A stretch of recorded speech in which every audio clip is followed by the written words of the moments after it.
Guys વાગવામાં થઈ ગયા છે 12:28 હાલના. આ બંધો જો આ કોણ ગોળે આને ભૂખ લાગી છે. મને ભૂખ નથી લાગી. કા બાપ ના તોય કીધું તને મને ભૂખ કા લાગી. બાપ નામ લાગી હું ખાતો જ નહીં. ભૂખ લાગી ને આને ભૂખ લાગી આ એમ કે 300 નો પૈસા મળ્યો.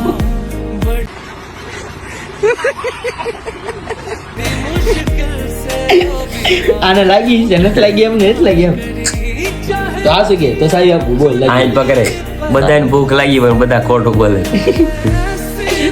ઓલો તો કાર નો સ્ટોરી ચડાવે કરે સમજો હજી સ્ટોરી ચડાવે છે. વાગવામાં તો ગાઈસ એટલા વજન કે બધા ઉતાર છે. ભૂખ લાગી છે કે ઊંઘી નથી આવતી ભૂખમાં. હું લઈ ગઈ નીચે તાળો મારેલો. હેઠે માર્યું છે તાળું જાવું કેમ બધાને